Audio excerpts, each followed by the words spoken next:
कौन सा समास? तत्पुरुष समास। जिस समास में उत्तर पद प्रधान हो तथा पूर्व पद गौण होता है उसे तत्पुरुष समास कहते हैं।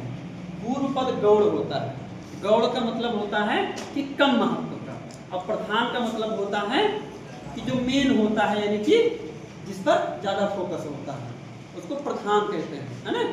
यानी कि जो उत्तर पद होगा वो प्रधान होगा और जो पूर्व पद होगा वो गौण होगा। दूसरी चीज इसमें है कि समास करते समय बीच में आने वाले परसर्ग या कारक चिन्हों, जैसे कि का, की, के, से, में, पर, ये सब जो कारक चिन्ह होते हैं ना, जो ब्रैकेट में कारक चिन्ह लिखे हुए हैं, इनका क्या होता है?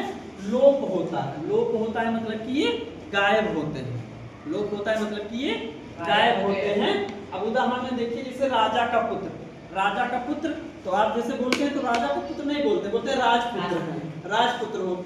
तो राजपुत्र मतलब कि बीच में का जो है इसका लोप है, हम बोल देते हैं राजपुत्र, और जो इसका विग्रह करते हैं तो बोलते हैं कि राजा का पुत्र। इसी तरीके रोग मुक्त, यानी कि रोग से मुक्त, इसको हम बोल देते हैं समासिक रूप में रोग मुक्त, यानी कि रोग से वो मुक्त है।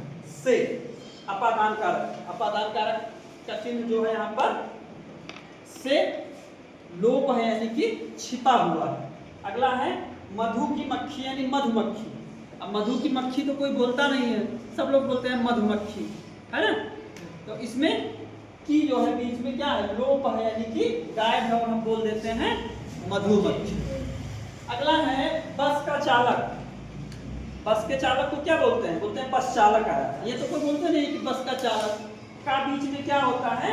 इसका लोप होता है, इसका जो है लोप होता है। इस कारक का क्या है? यहाँ पर लोप है। गगनचुंबी कहते हैं, गगनचुंबी इमारतें। अगर हम उसको विग्रह करते हैं तब होता है कि गगन को चूमने वाली, और समासिक रूप में बोलते हैं तो बोल देते हैं गगनचुंबी। क्या बोल देते हैं? गगनचुंबी। इसी तरीके से स्वर्ग को प्राप्त, स्वर्ग को प्राप्त यानी बोल देते हैं कि स्वर्ग प्राप्त। क्या बोल देते हैं? स्वर्ग प्राप्त।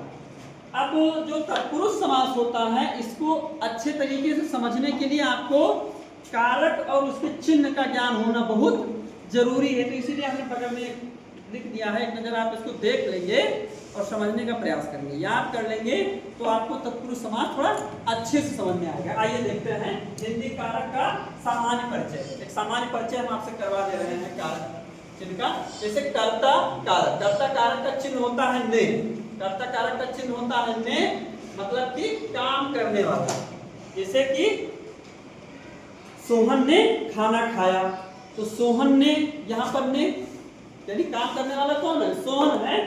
तो यहाँ पर क्या पता चलता है? ने चिन्ह से कि काम करने वाला जो होगा उसको हम बोलेंगे कर्ता कारक। कर्ता का मतलब ही होता है कि काम करने वाला, कर्ता का मतलब ही होता है कि काम करने वाला। दूसरा है कर्म, कर्म कारक का चिन्ह है कि को, कर्म कारक का चिन्ह है को, यानी कि जिस पर काम का प्रभाव पड़े, जिस पर काम का प्रभाव पड़े।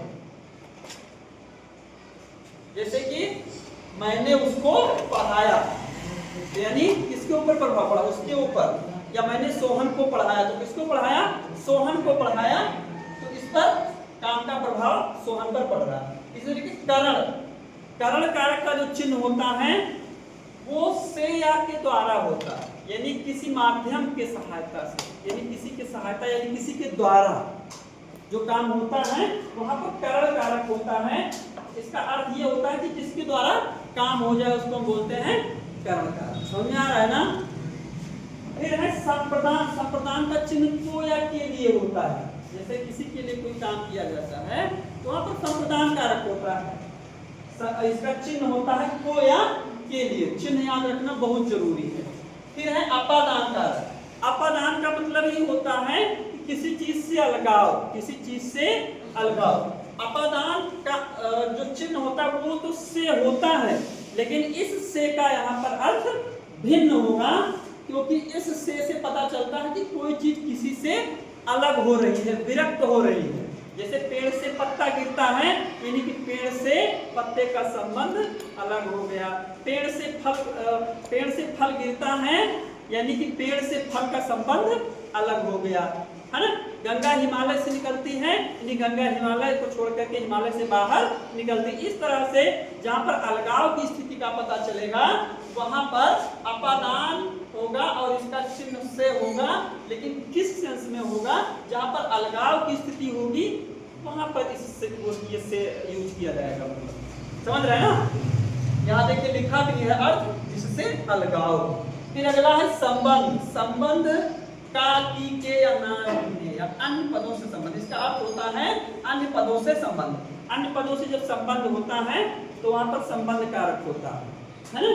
ये सोहन का भाई मोहन की कलम, है? तो जिससे संबंध दर्शाया जाता हो वो क्या होता है, संबंध कारक। इसमें चिन्ह जो है का अथवा की या के या ना, नी या ने, ऐसा आपको देखने को मिल सकता है। फिर अगला है अधिकरण। अधिकरण में होता है में या पर, यानी क्रिया का आधार। आधार जहां पर होता है उसको अधिकरण कारक कहते हैं। फिर होता है संबोधन। संबोधन तो जानते ही हैं, हे भो अरे, जैसे हम किसी को चिल्ला के बुलाते हैं ना, अरे सुनो, हे, ऐसे मतलब किसी को हम बुलाते हैं, संबोधित करते हैं, वहां पर अधिकरण कारक होता है। तो ये कारक को एक नजर में आप देख लेंगे और इसको, इसके चिन्ह को और इसके अर्थ को याद कर लेंगे। इससे क्या होगा कि जो तत्पुरुष समास है इसको समझने में आपको थोड़ी सी मदद मिलेगी। देख लीजिए, जैसे कर्ता ने कर्म को कर्म से के द्वारा संप्रदान के लिए, अपादान से या अलग होने के अर्थ में, संबंध का, की, के या ना, नी, ने, अधिकरण में या पर, संबोधन हे, अरे, अजीब, इस तरीके से होता है। तो उम्मीद करते हैं कि आप लोगों को अच्छे से समझ में आया होगा। फिर आगे अगली क्लास में